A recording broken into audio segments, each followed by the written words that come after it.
નમસ્કાર, હિન્દી ટીવીના સમાચારોમાં આપનું હાર્દિક સ્વાગત છે। હું છું વૈભવી બેદી। સમાચારોની શરૂઆત કરતા પહેલા એક નજર ત્યાં સુધીની હેડલાઇન્સ પર।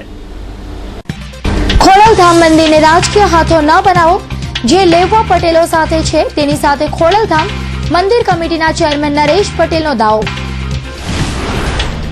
કોંગ્રેસના ઘરનું ઘર યોજનાના ફોર્મ લેવા ભાજપના કાર્યકરો પહોંચ્યા હોવાનો કોંગ્રેસનો દાવો, યોજનાને બદનામ કરવાનો આક્ષેપ।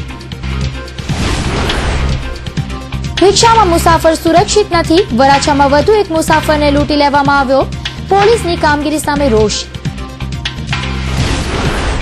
પરીક્ષાની ફી વધારવામાં આવતા નર્મદ યુનિવર્સિટીમાં વિરોધ, ફી ઘટાડવાનો નિર્ણય સિન્ડિકેટની નવી કમિટી મળશે ત્યારે લેવાશે। અને પૂર્ણાના અશોક કિશોર હત્યા કેસમાં વોન્ટેડ આરોપી પંડિત ભોપાલથી ઝડપાયો, જશવંતે સોપારી આપી હત્યા કરાવી હતી, અનેક રાઝ ખુલશે।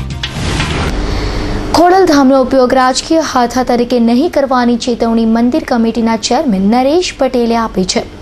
જોકે તેમણે એવું કહીને ચોંકાવી દીધા હતા કે જે વ્યક્તિ લેવા પટેલો સાથે જોડાશે તેની સાથે ખોડલધામ ઊભું રહેશે।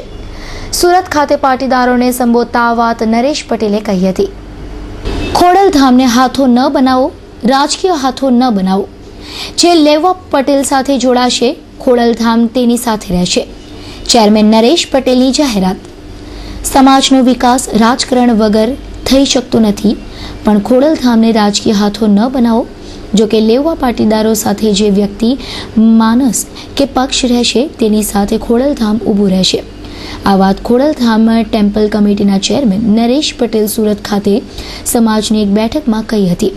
સુરતના કતારગામ ખાતે આવેલા સમસ્ત પાટીદાર સમાજની વાડી ખાતે શનિવારે એક મીટિંગનું આયોજન કરવામાં આવ્યું હતું। પાટીદાર સમાજની આ બેઠકમાં ખાસ હાજરી ખોડલધામ મંદિર કમિટીના ચેરમેન નરેશ પટેલે આપી હતી। આગામી નવરાત્રિમાં પાટીદાર સમાજ દ્વારા કરવામાં આવેલા વિવિધ આયોજનોના માર્ગદર્શન માટે નરેશ પટેલ ખાસ સુરત આવ્યા હતા। દરમિયાન તેમણે એક વાત કરી હતી, જેમાં જણાવ્યું હતું કે હું જ્યાં પણ જાઉં છું ત્યાં મને એક સવાલ રાજકારણનો જરૂરથી પૂછવામાં આવે છે, ત્યારે હું એટલું જ કહેવા માંગુ છું કે રાજકારણ વગર કોઈ સમાજ આગળ વધી શકતો નથી। રાજકારણમાં સમાજ હંમેશા ભેગો રહ્યો છે, પણ તેને પગલે ખોડલધામને તેનો હાથો ન બનાવો, કારણ કે ખોડલધામ સાથે જ્યારે અલગ અલગ પક્ષ, વ્યક્તિગત વિચારસરણી સહિતના તમામ વ્યક્તિઓ જોડાયેલા છે, ત્યારે એવું કઈ રીતે કહી શકાય કે આપણે આનો હાથ પકડીએ। જો કે પ્રમુખ પદેથી એટલું જરૂરથી કહીશ કે લેવા પટેલ સાથે જે પક્ષ, માણસ કે વ્યક્તિ જોડાશે તેની ખોડલધામ ઊભું રહેશે। खोडलधाम ट्रस्ट काकवड़ के बारे में आप सब जानते हो, इतना बड़ा प्रोजेक्ट है, ऐसी मीटिंग करनी पड़ती है, हर हमेशा करनी पड़ती है। और ये तो खास एक मकसद के लिए थी कि जो नवरात्रा होएगा वो नवरात्रा के अंदर 2 कार्यक्रम खोडलधाम देने जा रहा है, वो हेतु से आज मीटिंग हुई थी। और आज कुछ जायरात की गई है, यहाँ से सूरत से कुछ उद्योगपतियों के साथ मिलकर जो नवरात्रि में जो पानी की हाँ, ये बहुत अच्छा सुझाव सूरत वासियों ने दिया है कि सूरत के आजू बाजू में काफ़ी ज़मीन ऐसे वेस्ट पड़ी हुई है, वो ज़मीन के ऊपर यहीं के उद्योगपति उनकी ज़मीन 3 महीने के लिए दे और उसमें जो भी उग सकता है उसको उगा के वो जो घास होता है वो घास सौराष्ट्र के अंदर दान स्वरूप में वहाँ भेजा जाए। और आगे आने वाले दिनों में आपको कौन से पार्टी के साथ अगर आप अभी यहाँ अगर थे, मेरे को मालूम नहीं आप थे कि नहीं, लेकिन मैंने अभी स्पष्ट किया है कि राजकीय बात के अंदर खोडलधाम शुरू से ना बोलते हैं कि राजकारण में वो जाएगा नहीं, परंतु लेवा पटेल समाज का जहाँ भी हित होएगा वहाँ खोडलधाम उसके साथ जाएगा। કોંગ્રેસની ઘરનું ઘર યોજના શરૂ થયા બાદ તેને બદનામ કરવાના ષડયંત્રો તૈયાર કરાયા હોવાનો આક્ષેપ લાગી રહ્યો છે। સુરત કોંગ્રેસ કાર્યાલય ખાતે બનેલી ઘટના બાદ ભાજપ ઉપર કોંગ્રેસની યોજનાને બદનામ કરવાનો આરોપ લગાવવામાં આવ્યો છે। વિરોધ કરી રહેલી મહિલાઓનો આરોપ છે કે કોંગ્રેસ કાર્યાલય ઉપર જ્યારે તેઓ ફોર્મ લેવા માટે ગઈ હતી ત્યારે તેમને ભાજપી કાર્યકર્તાઓ છો તેમ કહી ફોર્મ આપવાની ના પાડવામાં આવી હતી અને ઓફિસમાંથી બહાર કાઢી મૂકવા ધક્કે ચડાવવામાં આવી હતી। વારંવાર આ બાબતે મીડિયા સામે આરોપ લગાવી રહેલી આ મહિલાઓનું વર્તન જોઈ ખુદ કોંગ્રેસના નેતાઓ પણ ડઘાઈ ગયા હતા, કારણ કે આ યોજના શરૂ થઈ છે ત્યારે તેને જબરદસ્ત પ્રતિસાદ મળી રહ્યો છે। દરેકને ફોર્મ આસાનીથી મળી રહ્યા છે. ઉલટાનો કોંગ્રેસનો વિરોધી પક્ષ હોવા છતાં ભાજપના કાર્યકરોએ ફોર્મ ભર્યા છે. ત્યારે આ મહિલાઓ જે પ્રકારે વિરોધ કરી રહી છે તે સાંભળવા જેવો જરૂરથી છે. સાંભળીએ શું કહેવું હતું આ મહિલાઓનું. તકલીફ એ છે આ રીતે આ લોકો ફોર્મ વેચાનું વિતરણનું કાર્યક્રમ છે. તમે અહીંયા ફોર્મ લેવા આવ્યા તો અમને ના પાડે કે ફોર્મ તમને ઘરે મળશે વોટ માટે ને તમે તોય છતાં તમે અહીંયા આવો છો તો કે તમે બધા ભાજપના છો. તો અમારા કપાળે લખેલું છે અમે ભાજપના છીએ તોય છતાં અમને બધાને બહેનોને ધક્કા માર્યા, અહીંયા છોલાઈ ગયા, ઘણી બહેનોને હાથે લાગ્યું, પગે લાગ્યું, તો પાછા ખરાબ બોલીને વયા ગયા અંદર. પછી કોઈ સામે આવતું બસ પછી આવી રીતે બોલ્યા રાખે છે કે મોદીએ શું કર્યું ને તમે આમ ને તમે તેમ બધા ભાજપ વાળા છો. અમારી સત્તા આવશે તો કે અમે જીતશું ને અમારી સત્તા આવશે તો અમે તમને મકાન આપશું. તો આટલા બધા ક્યાં ગયા હતા? તો એને એટલું જો એવો શબ્દ એ બોલે એ જીતે તો જ મકાન આપવાનું, નહીતર નહીં. આ ગરીબોને હારે રમત રમે છે. આ બીજું કાંઈ નથી. બધા ગરીબોનું લોહી ચૂસે છે ને ગરીબો હારે આ લોકો બધા રમત રમે છે. ये लोग फॉर्म बेचते हैं. हमने आके पूछा, हम आम जनता में से आते हैं, हमने आके उनको ऐसा पूछा कि आप वो मकान का फॉर्म बेचते हो तो आप मकान कहीं पे देने वाले हो, तो वो लोग जगह का नाम नहीं बताते. अच्छा, क्या जवाब मिला आपको आज? उन्होंने ऐसा बोला कि हम कोसाट में देने वाले हैं, तो कोसाट में आपकी जगह दिखाओ. बाद में क्या बोला? बाद में वो गुलाबी जो शर्ट वाला है ना, उसने ऐसा बोला कि हम मकान दे या नहीं दे, हमारी हम सत्ता पे आएंगे तो हम आपको मकान देंगे. फिर उसने धक्का मारा और सबको गिरा दिया. મહિલાઓને પડેલી તકલીફ અંગે જ્યારે કોંગ્રેસના નેતાઓ તેમને મળવા માટે આવ્યા ત્યારે બળાપો કાઢતા મહિલાઓ રીતસરની ઉગ્ર બની ગઈ હતી અને ટીવી આવતી ભાજપની જાહેરાતમાં જે રીતે કોંગ્રેસ તમાચા મારે છે તેવી આ એક્શન કરતી નજરે પડી હતી.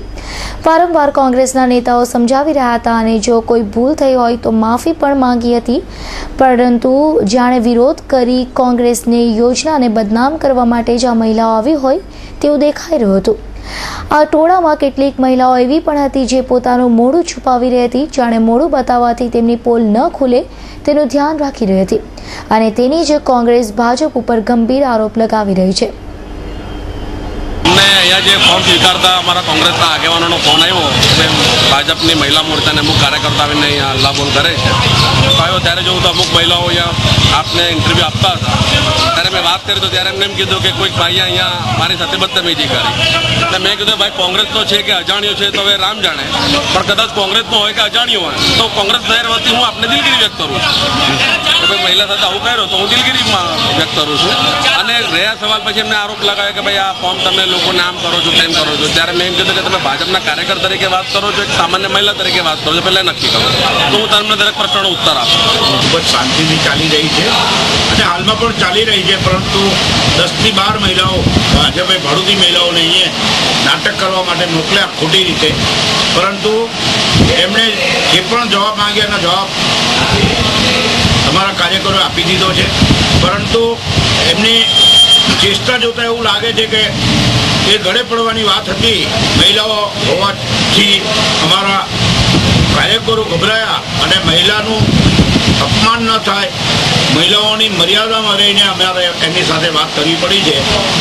કોંગ્રેસની ઘરનું ઘર યોજના જે રીતે લોકોના ઘર સુધી પહોંચી છે તેનાથી એક વાત તો સ્પષ્ટ છે કે ભાજપનું ઘર હલી રહ્યું છે. ત્યારે કદાચ કોંગ્રેસનો આરોપ તથ્યવાળો પણ હોઈ શકે છે. જોકે હવે જોવાનું એ છે કે ચૂંટણીમાં શું પરિણામ આવે છે અને લોકોને સપનાનું ઘર મળે છે કે નહીં. કેમેરામેન કિશન દાઈમા સાથે bureau report, Hind TV, Surat.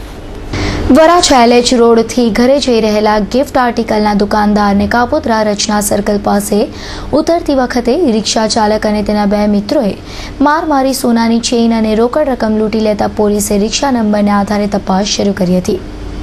Kapodra Puna road સ્થિત ગિરનાર મોહલ્લાની બાજુમાં શાંતિનગર સોસાયટીમાં ઘર નંબર 46માં રહેતા અને ગિફ્ટ આર્ટિકલની દુકાન ચલાવતા નરેન્દ્ર વિઠ્ઠલ મકવાણા શુક્રવારના રોજ સાંજે સંબંધીને મૂકવા સ્ટેશને ગયા હતા.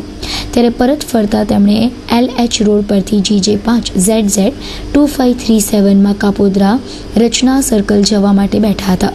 જોકે આ રિક્ષામાં અગાઉથી જ 2 મુસાફરો સવાર હતા પોતાનું સ્ટેન્ડ આવતા જ્યારે નરેન્દ્રભાઈ રિક્ષામાંથી ઉતર્યા ત્યારે રિક્ષા ચાલકે અને રિક્ષામાં અગાઉથી બેસેલા રિક્ષા ચાલકના મિત્રોએ જે મુસાફરના સ્વાંગમાં લૂંટારો હતા તેમણે નરેન્દ્રને માર માર્યો હતો અને પીઠના ભાગે તીક્ષ્ણ હથિયાર વડે ઈજા પહોંચાડી કડામાંથી 1.25 તોલા વજનની સોનાની 35,000ની ચેઇન અને રોકડા 250 રૂપિયા મળી કુલ્લે 35,250ની મત્તાની લૂંટ કરીને રિક્ષામાં બેસી ફરાર થઈ ગયા હતા. બનાવ અંગે કાપોદ્રા પોલીસ મથકમાં ફરિયાદ નોંધાતા રિક્ષા નંબર આધારે લૂંટારોને શોધવાના ચક્રો ગતિમાન કર્યા હતા. રૂપિયાની લાલચમાં પોતાના જ મિત્રોની હત્યા કરવાના પ્રકરણમાં જશવંતના સાગરીત પંડિતની મધ્યપ્રદેશ ખાતેથી પોલીસે ધરપકડ કરી છે. જશવંતે અશોક અને કિશોરની હત્યા કરવાની સોપારી પંડિતને આપી હતી. પંડિતની ધરપકડ થવાથી અનેક નવા રહસ્યો ખુલી શકે છે. શહેરમાં સૌથી ચર્ચાસ્પદ બનેલી પૂણા ડબલ મર્ડર કેસમાં પૂણા પોલીસે વોન્ટેડ આરોપી રવિને મધ્યપ્રદેશથી ઝડપી લીધો છે. પોલીસે આ સમગ્ર ઘટનામાં આજે રવિને મધ્યપ્રદેશથી સુરત લાવાયો હતો અને સમગ્ર ઘટના અંગે પૂછપરછ હાથ ધરી હતી. બનાવની વિગત એવી છે કે 15મી ઓગસ્ટના દિવસે પૂણા કુંભારિયા રોડ પર આવેલ અભિષેક હાઇટ્સ પરના 12મા માળ પરથી પાનની પિચકારી મારવા જતા અશોકભાઈ અને કિશોરભાઈ પટકાયા હતા. જોકે આ બનાવમાં પોલીસે તપાસ કરતા બંનેની હત્યા કરી લાશને નીચે ફેંકી દેવાનું બહાર આવ્યું હતું. પોલીસે હત્યાનો ગુનો દાખલ કર્યા બાદ જશવંત સવાણીની ધરપકડ કરી 7 દિવસના રિમાન્ડ મેળવ્યા હતા. રિમાન્ડ દરમિયાન જશવંતે તેના અન્ય એક સાગરીતની મદદ લીધી હોવાનું બહાર આવતા પોલીસે તાત્કાલિક એક ટીમ મધ્યપ્રદેશ મોકલી વોન્ટેડ આરોપી રવિ ઉર્ફે રાજુ ઉર્ફે પંડિત નાગેરાવ શિંદેની મધ્યપ્રદેશના ત્રેગાંવ રોડ પરથી ઝડપી લીધો હતો. રવિ મધ્યપ્રદેશના બિચવા સામે જસવીદડાવામાં છે અને હાલ કામરેજના લસકાણા ગામે મનુભાઈ રબારીના મકાનમાં રહેતો હતો. રવિએ પોલીસ સમક્ષ કબૂલાત કરી છે કે તેણે જશવંત પાસેથી ₹50,000ની સોપારી લીધી હતી અને ઘટનાને અંજામ આપતા પહેલા જગ્યાની રેકી પણ કરી હતી અને ફોટા પાડવાના બહાને જશવંતે અશોક અને કિશોરને બારી પાસે ઊભા રાખી જશવંતના ઈશારા પર રવિએ બંનેને ધક્કો મારી દઈ નીચે ફેંકી દઈ હત્યા કરવાની કબૂલાત કરી હતી. જોકે બનાવમાં પોલીસે રવિના રિમાન્ડ મેળવવા માટે તજવીજ હાથ ધરી છે. रवि पंडित उर्फे राजू नागेराव सिंडे नावने हमारे पुलिस स्टेशन थी PSI तथा SI तथा टीम मोकली थी. તે ટીમે મધ્યપ્રદેશ જઈ તેને ત્રિગાંવ ગાંવ તાલુકો પાંડુરાના જિલ્લો છિંદવાડા મધ્યપ્રદેશથી પકડી લાવી છે અને એની વધુ તપાસ જારી છે અને એના રિમાન્ડ લેવાની તજવીજ ચાલુ છે. રવિની જે પૂછપરછ કરવામાં આવી છે તેમાં શું કારણ આવ્યું છે? રવિની પૂછપરછ કરતા પ્રાથમિક તપાસ દરમિયાન એવું કહે છે કે હું અને મારા શેઠ જોડે વાત થઈ હતી કે જશવંતરાય જોડે કે આ રીતે આપણે 2 જણાને મારી નાખવાના છે અને એના માટે 50,000 રૂપિયા હું તને આપીશ. એટલે એ બનાવ એને પછી 1 મહિના પહેલાં એણે જગ્યા દેખાડી હતી. આ રીતે વાત થઈ હતી. પછી આ બનાવ બન્યો એના 2 દિવસ પહેલાં એને જગ્યા દેખાડી કે આ જગ્યાથી આપણે આ રીતે કૃત્ય કરવાનું છે. એ રીતે સર્વે કર્યો જગ્યાનો ને એ રીતે જઈ પછી આ પંડિતને આગલે 15 તારીખના દિવસે આ ત્રણેય ગયા. એ પહેલાં એને આગળથી જ ત્યાં બોલાવી રાખ્યો હતો ફ્લેટ ઉપર અને ત્યાં આગળ એ કચરો વીણતો એ રીતે ત્યાં બેસોટો. એટલે ત્યાં જઈને જસવંતે કીધું કે કેમ છે પંડિતજી? એ લોકો મજામાં એમ કરીને ઇશારો કર્યો. પછી જસવંતે કિશોર તથા અશોકને બેને બારી પાસે લઈ ગયો અને ત્યાં એને કીધું કે જો કેવો સરસ પવન આવે છે એમ કરીને કે ચલો આપણે ફોટા પાડીએ એમ કરીને કિશોરને તથા અશોકને બેને જસવંતે ફોટો પાડવાના બહાને બારી આગળ લઈ ગયો.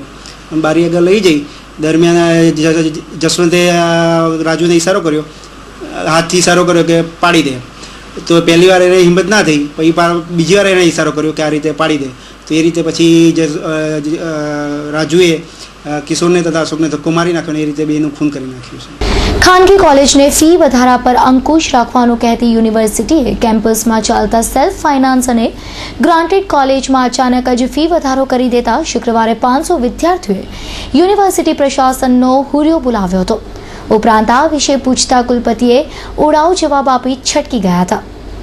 યુનિવર્સિટીએ મનસ્વી રીતે કરેલા ફી વધારા સામે સાયન્સ ફેકલ્ટીના વિદ્યાર્થીઓમાં રોષ ફેલાઈ ગયો છે. શુક્રવારે યુનિવર્સિટી કેમ્પસમાં 500થી વધુ વિદ્યાર્થીઓએ એકત્ર થઈને યુનિવર્સિટી પ્રશાસનને હુરિયો બોલાવીને આક્રોશ ઠાલવ્યો હતો. દરમિયાન વિદ્યાર્થીઓનું હિત ગર્વે મૂકી દેનારા કુલપતિ ઉડાવ જવાબ આપીને રફુચક્કર થઈ ગયા હતા. તેમ છતાં પોતાની માંગણી પર અડગ રહેતા વિદ્યાર્થીઓ શનિવારે પણ હડતાલની સાથે શૈક્ષણિક કાર્યનો બહિષ્કાર કરશે. વીર નર્મદ દક્ષિણ ગુજરાત યુનિવર્સિટીએ સાયન્સ ફેકલ્ટીના સેલ્ફ ફાઇનાન્સ ડિપાર્ટમેન્ટ અને સાયન્સ કોલેજોમાં પરીક્ષા ફીમાં ધરખમ વધારો કરી દીધો છે. હમણાં સુધી સેમેસ્ટર દીઠ 190 રૂપિયા પરીક્ષા ફી વસૂલવામાં આવતી હતી, પરંતુ યુનિવર્સિટીએ વિદ્યાર્થીઓનું હિત નેવે મૂકીને ફી વધારો ઝીકતા હવે વિદ્યાર્થીઓને 475 થી 725 રૂપિયા સુધીની પરીક્ષા ફી ચૂકવવાની નોબત આવી છે. હમણાં સુધી ફેકલ્ટીના તમામ વિદ્યાર્થીઓ પાસે એક સરખી ફી વસૂલાતી હતી. તે સામે હવે સેલ્ફ ફાઇનાન્સ ડિપાર્ટમેન્ટના વિદ્યાર્થીઓને 725 અને રેગ્યુલર કેમેસ્ટ્રીમાં અભ્યાસ કરતા વિદ્યાર્થીઓ પાસે 475 રૂપિયા વસૂલવાનું નિર્ધારિત કરાયું છે. એમએસસી બાયોસાયન્સ ફિઝિક્સ ડિપાર્ટમેન્ટ સહિત નવયુગ અને પીટી સાયન્સ કોલેજના વિદ્યાર્થીઓને તેની સીધી અસર થઈ છે. યુનિવર્સિટીએ મનસ્વી રીતે કરેલા ફી વધારાના વિરોધમાં વિદ્યાર્થીઓએ ગયા અઠવાડિયે આવેદનપત્ર આપ્યા પછી હકારાત્મક જવાબ ન મળતા શુક્રવારે વિદ્યાર્થીઓએ હડતાળ પાડી હતી. દરમિયાન કુલપતિએ સિન્ડિકેટ બેઠકનું બહાનું કાઢીને વિદ્યાર્થીઓને લોલીપોપ પકડાવી દીધો હતો તેમજ એક કાર્યક્રમમાં જવાના હોવાનો ઉડાવ જવાબ આપીને રફુચક્કર થઈ જતા વિદ્યાર્થીઓ રોષે ભરાયા હતા. તેમ છતાં હાર ન માનતા અને પોતાની માંગ પણ અડગ રહેતા વિદ્યાર્થીઓએ શનિવારે પણ શૈક્ષણિક કાર્યના બહિષ્કાર સાથે હડતાળ પાડવાનો નિર્ણય કર્યો હતો. શહેરના સ્લમ વિસ્તારમાં રોગચાળાનો વાવર ફાટી નીકળ્યો છે. સચિન વિસ્તારમાં એક 5 વર્ષના બાળક ઝાડા ઉલટીથી મોતને ભેટ્યો હોવાનો કિસ્સો પ્રકાશમાં આવ્યો છે. સચિન જીઆઈડીસી ગુરુકૃપા સોસાયટીમાં રહેતા અમન રવિન્દ્રસિંહ ઠાકોર નામના 5 વર્ષના બાળકનું રોગચાળાએ ભોગ લીધો છે. સ્લમ વિસ્તાર એવા સચિનમાં રોગચાળાના ઉપદ્રવથી સ્થાનિક રહીશોની હાલત કફોડી બની છે. 5 વર્ષના અમનને પણ છેલ્લા થોડા દિવસથી ઝાડા ઉલટી સાથે તબિયત લથડી હતી. તેને સારવાર અર્થે ખાનગી હોસ્પિટલ બાદ સુરત નવી સિવિલ હોસ્પિટલમાં દાખલ કરાયો હતો. ત્યાં માસૂમને વધુ સારવાર મળે તે પહેલા જ તેણે આખરે દમ તોડી દેતા પરિવાર પર આગ તૂટી પડ્યો હતો. 5 માસના પુત્રનું અકાળે મોતથી ઠાકોર પરિવારમાં ગમગીનીનો માહોલ છવાયો છે. થોડા દિવસો અગાઉ શહેરના 10 થી 12 મિત્રોનું એક ગ્રુપ થાઈલેન્ડ ફરવા માટે ગયું હતું. થાઈલેન્ડથી પરત આવતાની સાથે જ આ ગ્રુપના બરોડાના યુવાનની અચાનક તબિયત લથડી હતી અને હોસ્પિટલમાં કરાવેલા મેડિકલ ચેકઅપમાં સ્વાઇન ફ્લૂ પોઝિટિવનો રિપોર્ટ આવતા ફફડાટ મચી ગયો હતો. સ્વાઇન ફ્લૂ પોઝિટિવ આવતા સુરતના અન્ય 10 યુવાન તેમના પરિવારના સભ્યો સહિત કુલ 24 જણાએ ગભરાટને મારે સુરત સિવિલ હોસ્પિટલમાં મેડિકલ ચેકઅપ કરાવ્યું હતું. સુરતના 11 અને એક બરોડાનો યુવાન થાઈલેન્ડ ફરવા ગયા હતા. થોડા દિવસો પહેલા આ ગ્રુપ થાઈલેન્ડથી ફરીને પરત આવ્યા હતું, જેમાં બરોડાનો યુવાનની કેટલાક દિવસથી તબિયત લથડી હતી. શરદી, તાવ, માથામાં દુખાવ સાથે આખરે વધુ તબિયત લથડતા તેને હોસ્પિટલમાં ખસેડવામાં આવ્યો હતો. ત્યાં કરાવેલા મેડિકલ ચેકઅપમાં સ્વાઇન ફ્લૂ પોઝિટિવ રિપોર્ટ આવ્યો હતો. થાઈલેન્ડથી આવ્યા બાદ સ્વાઇન ફ્લૂ થયો હશે એવા વિચાર સાથે સુરતમાં રહેતા 10 યુવાન અને તેમના પરિવારજનો ભયભીત થઈ ગયા હતા અને ગભરાટના મારે નવી સિવિલ હોસ્પિટલમાં મેડિકલ ચેકઅપ માટે દોડી આવ્યા હતા. કુલ 24 જણાનો મેડિકલ ટેસ્ટ થયો હતો, જેમનો આગામી દિવસોમાં રિપોર્ટ આવશે. પાલનપુર જકાતનાકા વિસ્તારમાં રહેતી એક આધેડ વયની મહિલાએ જિંદગીથી કંટાળીને આપઘાત કરી લીધો હોવાની ઘટના પ્રકાશમાં આવી છે. શહેરમાં આપઘાતના કિસ્સાઓમાં બેફામ વધારો થઈ રહ્યો છે. આત્મહત્યા એ દરેક સમાજ માટે એક મોટી સમસ્યા ઉદ્ભવી છે. જીવનમાં સુખ આવે ત્યારે તમામ સાથ આપે છે, જ્યારે દુઃખમાં નજીકના સાથ છોડી દેતા હોવાથી આવી વિકટ પરિસ્થિતિમાં લોકો માનસિક તણાવમાં સરી પડે છે. ચારે તરફથી આફત જ આવી પડે છે. ત્યારે મનુષ્યના મનમાં અનેક વિચારો ઘર કરી જાય છે. ત્યારે સમસ્યાનો હિંમતભેર સામનો કરવાના બદલે સમસ્યામાંથી છુટકારો મેળવવા માટે જીવનનું બલિદાન આપવાનો સરળ રસ્તો અપનાવી લે છે. જોકે આ વિચારધારા ખૂબ ખોટી છે. આજે સમાજમાં આત્મહત્યાના અનેકો કિસ્સાઓ સામે આવી રહ્યા છે. આત્મહત્યાના વધુ એક બનાવમાં પાલનપુર પાટિયા આંબેડકર નગરમાં રહેતી 45 વર્ષીય રમીલાબેન અરવિંદભાઈ ખલાસીએ જિંદગીને નરક લાગવા માંડી હતી અને આખરે જિંદગીથી કંટાળીને તેમણે શુક્રવારની બપોરે એસિડ પી આત્મહત્યા કરી જીવનનો અંત આણ્યો હતો. બનાવ સંદર્ભે રાંદેર પોલીસ તપાસ કરી રહી છે. તાપી જિલ્લાના વ્યારાના તળાવમાં નાહવા પડેલો નવજુવાન ડૂબી જતા મોત નીપજ્યું હતું. પાણી ઓછું હોવા છતાં યુવાન કેવી રીતે ડૂબ્યો તે અંગે અનેક તર્ક વિતર્કો ઊભા થયા છે. વ્યારાનગરના તળાવ ફરિયામાં રહેતો 17 વર્ષીય નિદમ હલવાઈ વ્યારાના જલાવ વાટિકામાં આવેલ તળાવમાં નાહવા ગયો હતો, જ્યાં તે ડૂબી જવા પામ્યો હતો. ઉલ્લેખનીય છે કે આ તળાવની થોડા જ માસ અગાઉ વ્યારા પાલિકા દ્વારા સાફ સફાઈ હાથ ધરાઈ હતી, જેને લઈ તળાવમાં પાણી પણ ઓછું હોવાથી આ કિશોર તળાવના છીછરા પાણીમાં ડૂબી ગયો કેવી રીતે? પોલીસે ઘટના સ્થળે જઈ તપાસ આરંભી છે. પરિવારજનોને ઘટનાની જાણ થતાં હોસ્પિટલમાં દોડી આવ્યા હતા અને માહોલ ગમગીન બન્યો હતો.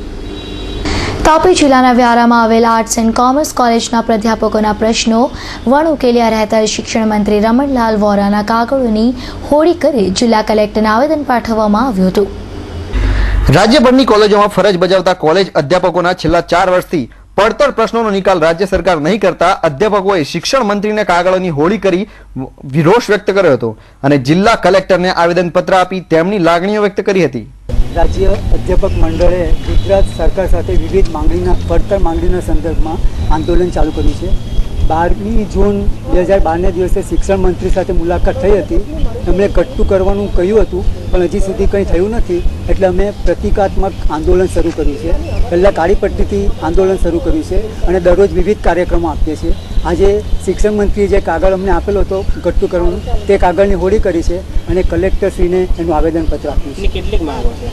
અમારી માંગણીમાં યુજીસીના નીતિ નિયમો પ્રમાણેનું સરકાર પાલન કરે અને તે રીતે તે જીઆરનું ખોટું અર્થઘટન બંધ કરે એના સંદર્ભમાં. આગામી દિવસોમાં જો આપણી માંગણી સંતોષાય નહીં તો કેવા પગલાં? અમારે 15મી સપ્ટેમ્બર સુધી વિવિધ કાર્યક્રમો સમગ્ર ગુજરાતમાં આપેલા છે. ત્યાં સુધીમાં માંગણી જો સંતોષાઈ જાય, નહીં સંતોષાય તો પછી અધ્યાપક મંડળ જે આગળનો. ઉલ્લેખનીય છે કે રાજ્ય સરકાર અધ્યાપકોની માંગણીઓનો પ્રશ્ન વિશે દુર્લક્ષતા સેવી રહી છે, જેમાં એરિયર્સની ચૂકવણી, રજાનો લાભ જેવા અનેક અધ્યાપકોના પ્રશ્નો પડતર રહી ગયા છે. ત્યારે રાજ્ય સરકાર જો આગામી દિવસોમાં અધ્યાપકોના આ પ્રશ્નોનો નિકાલ નહીં લાવે તો અધ્યાપકો ગાંધી ચિંધ્યા માર્ગે આંદોલન ચલાવે તો નવાય નહીં. રિંગ રોડ ટેક્સટાઇલ માર્કેટમાં ભીડભાડનો લાભ ઉઠાવી 1 વર્ષ અગાઉ વેપારીના હાથમાંથી રોકડા રૂપિયા 50,000ની તફડંચી કરવાના ગુનામાં વોન્ટેડ એક આરોપીને ડીસીબી પોલીસે ઝડપી પાડ્યો છે. 1 વર્ષ અગાઉ રિંગ રોડ ટેક્સટાઇલ માર્કેટમાં કાયમી રહેતી ભીડભાડનો ગેરલાભ ઉઠાવી એક વેપારીના હાથમાંથી રૂપિયા 50,000 રોકડ ભરેલી બેગને તફડંચી લીધી હતી. આ પ્રકરણમાં સલાબતપુરા પોલીસ મથકમાં ચોરીનો ગુનો નોંધાયો હતો. આ ગુનામાં અગાઉ એક આરોપી પકડાયો હતો, જ્યારે મોહમ્મદ ઇમરાન શાહને વોન્ટેડ જાહેર કર્યો હતો. દરમિયાન ક્રાઇમ બ્રાન્ચ પોલીસને મળેલી બાતમીના આધારે મોહમ્મદને ટેક્સટાઇલ માર્કેટ વિસ્તારમાંથી ઝડપી પાડ્યો હતો. ગત રવિવારની મધરાત્રે ઉધના રોડ નંબર 0 પર ટ્રકની અડફેટે ચડેલા ઉધનાના પોલીસ કોન્સ્ટેબલનું ગંભીર ઈજાના કારણે ખાનગી હોસ્પિટલમાં મોત નીપજ્યું છે. ઉધના પોલીસ મથકમાં ફરજ બજાવતા 32 વર્ષીય પોલીસ કોન્સ્ટેબલ કિરણ નામદેવ સાવદેકર પર્વત ગામ ચિન્મય રો હાઉસમાં રહેતા હતા. ગત શનિવારની રાત્રે કિરણભાઈ ઉધના રોડ નંબર 0 પર પેટ્રોલિંગમાં હતા. રાત્રિના 3 વાગ્યાના અરસામાં પૂરપાટ દોડતી કાળમુખી ટ્રકે તેમને અડફેટે લીધો હતો. અકસ્માતમાં ગંભીર રીતે ઘવાયેલા કિરણભાઈને ખાનગી હોસ્પિટલમાં ખસેડવામાં આવ્યા હતા. ત્યાં શનિવારના રોજ તેમનું કરુણ મોત નીપજ્યું છે. પોલીસ કોન્સ્ટેબલના મોતથી પોલીસ બેડામાં શોક ફેલાઈ ગયો છે. વધુમાં મૃતક કિરણભાઈ પીએસઆઈ વીબી વસાવાના રાઇટર તરીકે પર ફરજ બજાવતા હતા. ઉધના પોલીસે અજાણ્યા ટ્રક વિરુદ્ધ ગુનો નોંધી આગળની કાર્યવાહી હાથ ધરી છે. ઉધનામાં આવેલી આરએન નાયક સ્કૂલમાં વિદ્યાર્થીઓ ધોરણ 12ના ફોર્મ ભરવા આવ્યા હતા, પરંતુ શાળાના પ્રશાસન દ્વારા કોઈ યોગ્ય જવાબ નહીં અપાતા રોષે ભરાયેલા વિદ્યાર્થીઓએ શાળામાંથી માથે લીધી હતી. પરંતુ બાદમાં શાળા પ્રશાસન દ્વારા વિદ્યાર્થીઓને શાંત પાડીને તેમને પડતી મુશ્કેલીઓનો નિકાલ લાવવામાં આવ્યો હતો. ઉધનામાં આવેલી આરએન નાયક સ્કૂલમાં જે વિદ્યાર્થીઓ ઓપન સ્કૂલ એક્શનમાં ફોર્મ ભરવા આવ્યા હતા, છેલ્લા 5 થી 6 દિવસથી ધક્કા ખાતા વિદ્યાર્થીઓને ફોર્મ વિશેની યોગ્ય જાણકારી ન હોવાથી શાળા પ્રશાસનને ફોર્મ ભરવાની વિગત ન જણાવી આવવા તેમજ ફોર્મ સ્વીકારવામાં આંખ આડા કાન કરતા છેવટે વિદ્યાર્થીઓએ રોષે ભરાયા હતા અને આખી શાળાને તોફાનનું વાતાવરણ સર્જવા પામ્યું હતું. ફોર્મ નહીં સ્વીકારાતા શાળા તંત્રને આડે હાથ લેતા વિદ્યાર્થીઓનો ગુસ્સો 7મા આસમાને પહોંચી ગયો હતો. ગુસ્સે ભરાયેલા વિદ્યાર્થીઓ શાળામાંથી લીધી હતી. 4 દિવસથી અહીંયા રોજ આવું છું, 12માનું ફોર્મ ભરું છું, એના માટે 4 દિવસથી રોજ ધક્કા ખાઉં છું. કોઈ કહેતું જ નથી કે આ રીતની વિગત છે ને આ રીતના ફોર્મ ભરવાનું છે કે કંઈ જ નથી કહેતા એ લોકો સ્કૂલવાળા. ને મેડમને પૂછવા જાય છે તો અમે ઉપર ચાલ્યા જશું, અમે ફોર્મ નહીં લેશું, ફોર્મ નહીં સ્વીકારશું એવું કહે છે. ને આજે જ્યારે હવે મારે કાલે બહાર જવું છે, 15 દિવસ માટે બહાર જવું છે મારે, તો મેં મેડમને કીધું મેડમ મારે આજે ચોથો દિવસ થઈ ગયો છે આવવાનો, હવે આજે તો મારું લઈ લો ફોર્મ, ને હું ટાઈમ પર જ છું ને મારું કમ્પ્લીટ છે કે નહીં એ તો જોઈ લો, તો એ બી જોવા નથી રાજી થતા. ને કોઈ વિદ્યાર્થી કહેતું નહીં હતું કે ફોર્મ એટલે જમા કરી લો કે કંઈ બી. ફોર્મ ભરનાર વિદ્યાર્થીઓને આજે પ્રોબ્લેમ થયો હતો, પણ એનું સોલ્યુશન આવી ગયું છે. દરેક વિદ્યાર્થીઓને અત્રે ટોકન આપી દીધા છે અને એના નંબરો પણ છે. આ ટોકન બતાવીને જ સોમવારે તમારે એન્ટ્રી લેવાની છે અને ત્યારબાદ એ ટોકનના નંબર પ્રમાણે તમારે તમારા ફોર્મ આપવાના રહેશે. બપોરે 1 વાગ્યાથી સાંજે 4 વાગ્યા સુધી આ ફોર્મની લેવડ દેવડ થશે અને 4 થી 5:30 સુધી અમાઉન્ટનું એકાઉન્ટ થશે. એટલે 4 વાગ્યા સુધીમાં તમારા ફોર્મ આપી દેવા. શાળામાં થયેલા હંગામા બાદ વિદ્યાર્થીઓને નડતી સમસ્યાનો યોગ્ય નિકાલ શાળા પ્રશાસન દ્વારા કરવામાં આવ્યો હતો, જેમાં વિદ્યાર્થીઓનું ફોર્મ સોમવારથી સવારે 12 થી 4 વાગ્યા સુધી સ્વીકારવામાં આવશે અને એકને આપવામાં આવશે. આમ વિદ્યાર્થીઓએ પ્રશાસન સામે લાલ આંખ કરતા શાળા પ્રશાસન દ્વારા યોગ્ય માર્ગ કાઢીને વિદ્યાર્થીઓના રોષને શાંત પાડવાની કોશિશ કરી હતી. સુરત મહાનગરપાલિકા દ્વારા દર વર્ષે ચોમાસાની ઋતુને ધ્યાનમાં રાખીને શહેરના વિવિધ ઝોનમાં આરોગ્ય નિદાન કેમ્પનું આયોજન હાથ ધરવામાં આવતું હોય છે. જે મુજબ ડિંડોલી શહેરી આરોગ્ય નિદાન કેન્દ્ર ખાતે વિનામૂલ્યે આરોગ્ય નિદાન કેમ્પનું આયોજન કરવામાં આવ્યું હતું. ડિંડોલીના ઈશ્વરપુરા નગરના શહેરી આરોગ્ય કેન્દ્ર ખાતે યોજાયેલ આ કેમ્પમાં વિવિધ રોગોના ફેલાવા અંગે તેમજ તેનાથી બચવાના ઉપયોગી માહિતી રજૂ કરવામાં આવી હતી. આ સાથે જ બાળરોગ, સ્ત્રી રોગ, આંખના તેમજ ચામડીના રોગ અને ફિઝિશિયન તથા સર્જનને લગતા રોગોનું વિનામૂલ્યે નિવારણ કરવામાં આવ્યું હતું. આજુબાજુના મોટાભાગના લોકોનું અનુભવી નિષ્ણાતો દ્વારા યોગ્ય માર્ગદર્શન આપવામાં આવ્યું હતું. આ આરોગ્ય નિદાન કેમ્પમાં સ્થાયી અધ્યક્ષ પ્રેમજી પટેલ, આરોગ્ય વિભાગ ટીમના સભ્યો, શાસક પક્ષના નેતા દયાશંકર તેમજ વિવિધ મહાનુભાવોએ ઉપસ્થિત રહી કાર્યક્રમને સફળ બનાવ્યો હતો. લોકોના આરોગ્ય માટે હંમેશા ચિંતિત રહે છે અને એ માટે વિવિધ પ્રયત્નો કરતા રહેલા છે અને લોકોને સારી સારવાર મળી રહે, સારી અને રાહત દરે એ માટે લગભગ 39 જેટલા અર્બન હેલ્થ સેન્ટરો, મસ્કતી હોસ્પિટલ અથવા સ્મીમેર હોસ્પિટલની સુવિધાઓ ઉપલબ્ધ કરાવેલી છે અને તેમાં શહેરની ગરીબ અને મધ્યમ ની જનતાને ધ્યાને લઈ ખૂબ જ રાહત દરે ઉત્કૃષ્ટ કહી શકાય તેવી દવાઓનો ઉપયોગ કરીને સારવાર આપવામાં આવી રહેલી છે.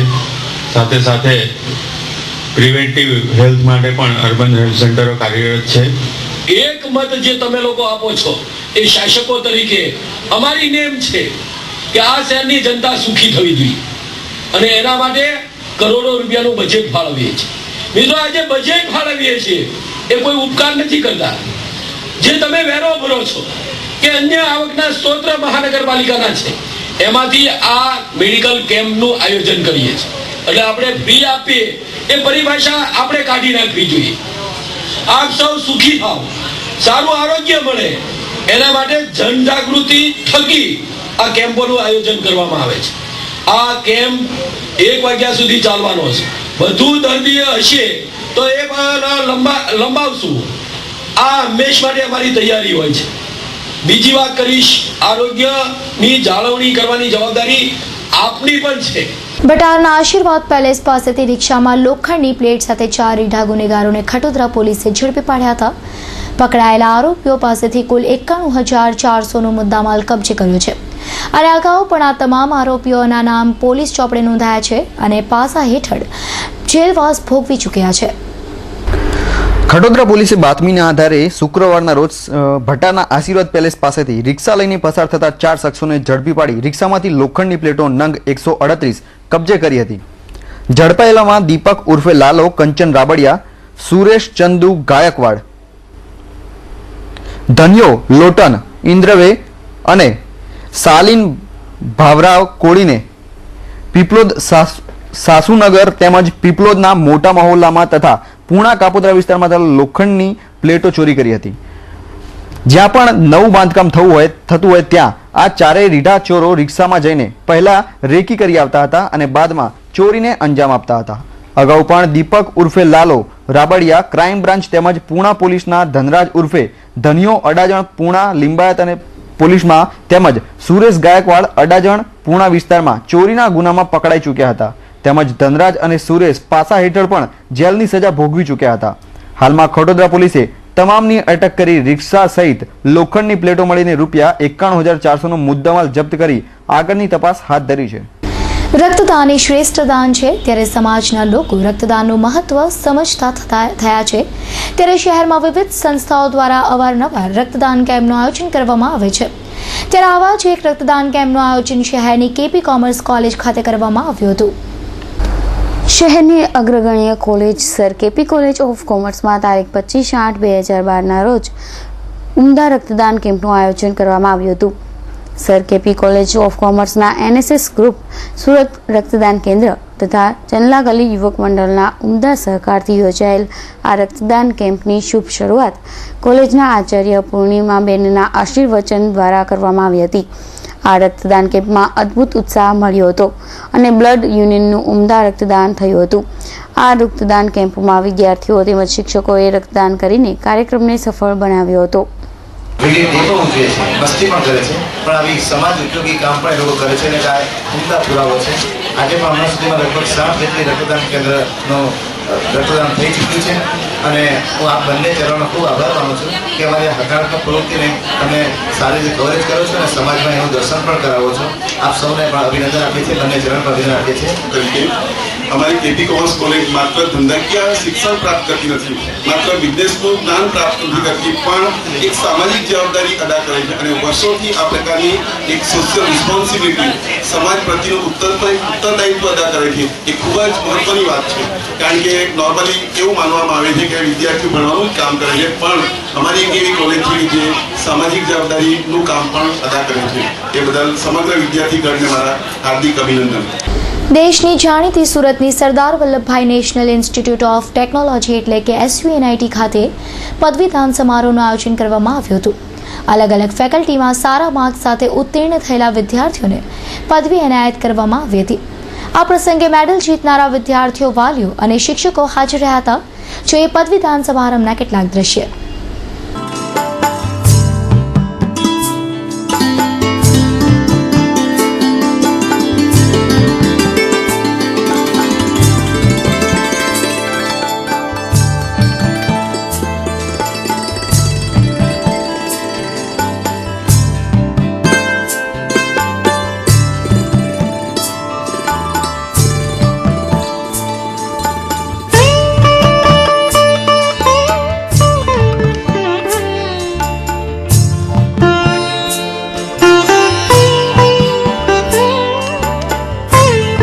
છેલ્લા 2 વર્ષથી જ્યાં ઈમાનદારીથી કામ કર્યું તે જ ઓફિસમાં રૂપિયાની લાલચમાં હીરાની ચોરી કરવાની ઘટના પ્રકાશમાં આવી છે. જોકે ઘટનાની જાણ માલિકને થતાં કરવામાં આવેલી પોલીસ ફરિયાદને પગલે પોલીસે આરોપી કર્મચારીની ધરપકડ કરી લીધી છે. વેડ રોડ પર આવેલા એક હીરાના કારખાનામાં મેનેજર તરીકે ફરજ બજાવતા એક યુવાને ₹1.50 લાખની કિંમતના 39 હીરા ચોરી લીધા હતા. આ ઘટના અંગે કારખાનેદારને ચોક બજાર પોલીસ મથકમાં ફરિયાદ કરતા પોલીસે નોકર ચોરીની ગુનો નોંધ્યો હતો.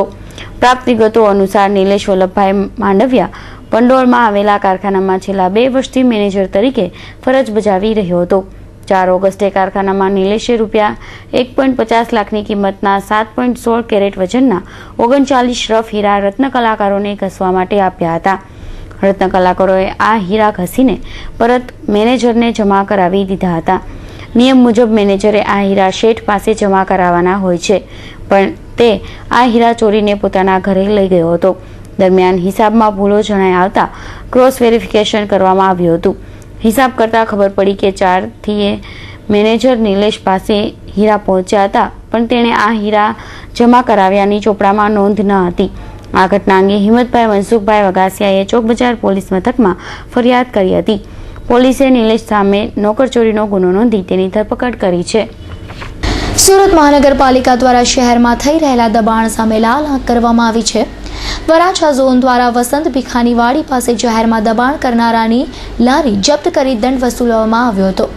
જોકે આ બાબતે લારીના માલિકોએ વિરોધ વ્યક્ત કર્યો હતો. વિરોધ કરી રહેલા આ તમામ લોકો સામાન્ય પરિવારોના છે, જેઓ પોતાનું ગુજરાન લારી કે પાથરણ પાથરી શાકભાજી કે ફળ વેચીને ચલાવે છે. જોકે તેઓ જે સ્થળો ઉપર આ કામ કરે છે તે પ્રતિબંધિત હોવાથી પાલિકા દ્વારા તેમની સામે કડક કાર્યવાહી કરવામાં આવે છે. વરાછા ઝોન દ્વારા વસંત ભીખાની વાડી ખાતે થઈ રહેલા દબાણ અંગે લાલ આંખ કરવામાં આવી હતી. શનિવારે વિભાગના અધિકારીઓએ દબાણ કરી રહેલી લારીઓ જપ્ત કરી દંડની વસૂલાત કરી હતી. જોકે પાલિકાની આ કાર્યવાહીથી લોકોમાં રોષ ફેલાયો હતો. તેમનું કહેવું હતું કે સામાન્ય વ્યક્તિ મહા મહેનતે પોતાના પરિવારનું ગુજરાન ચલાવે છે, ત્યારે આ પ્રકારે કરવામાં આવતી હેરાનગતિથી તેઓ પરેશાન છે. તેમનો આરોપ મૂક્યો છે કે શહેરમાં મોટા પાયે ગેરકાયદેસર કામો થાય છે, પણ ત્યાં કોઈ રોકટોક થતી નથી અને સામાન્ય ગરીબ પ્રજાને રંજડવામાં આવે છે. रोजी रोटी करके रोज 100-200 रुपए कमा के अपना घर चलाते हैं, तो इससे क्या है कि सर म्यूनसिपालिटी वालों का बहुत प्रॉब्लम रहता है. कर्जा लेके लोग गाड़ी बनवाते हैं, उधार माल ला के बेचते हैं, उससे उनका घर का खर्चा चलता है. तो ये लोग क्या है कि हमेशा मतलब कहीं से भी कोई भी लारी उठा लेते हैं, कोई भी लारी वाले के ऊपर बहुत ज़्यादा जबरदस्ती करते हैं. तक हम हड़ताल करेंगे, हम कोई लारी वाला कोई लारी नहीं लगाएगा और हम लोग भी लारी नहीं लगाएंगे. सब्जी मार्केट भी बंद हो जाएगा, लोगों के घरे में सब्जियाँ पहुँचना बंद हो जाएंगी. तब उसके बाद यहाँ के जो गुजराती लोग हैं वो लोग भी समझ पाएंगे शायद प्रॉब्लम हमारी, और यहाँ के गुजरात सरकार भी शायद समझ पाएगी. સમાચાર સમાપ્ત કરતા પહેલા ફરી એક નજર ત્યાં સુધીની હેડલાઇન્સ પર. ખોડલધામ મંદિરને રાજકીય હાથો ન બનાવો. જે લેવા પટેલો સાથે છે તેની સાથે ખોડલધામ મંદિર કમિટીના ચેરમેન નરેશ પટેલનો દાવો. કોંગ્રેસના ઘરનું ઘર યોજનાના ફોર્મ લેવા ભાજપના કાર્યકરો પહોંચ્યા હોવાનો કોંગ્રેસનો દાવો. યોજનાને બદનામ કરવાનો આક્ષેપ. રિક્ષામાં મુસાફર સુરક્ષિત નથી. વરાછામાં વધુ એક મુસાફરને લૂંટી લેવામાં આવ્યો. પોલીસની કામગીરી સામે રોષ. પરીક્ષાની ફી વધારવામાં આવતા નર્મદ યુનિવર્સિટીમાં વિરોધ. ફી ઘટાડવાનો નિર્ણય સિન્ડિકેટની નવી કમિટી મળશે ત્યારે લેવાશે. અને પૂર્ણાના અશોક કિશોર હત્યા કેસમાં વોન્ટેડ આરોપી પંડિત ભોપાલથી ઝડપાયો. જશવંતે સોપારી આપી હત્યા કરાવી હતી. અનેક રાઝ ખુલશે. તો આ સાથે સમાચાર સમાપ્ત થયા. ફરી મળીશું નવી ખબરો સાથે. ત્યાં સુધી રજા આપશો. જય હિન્દ.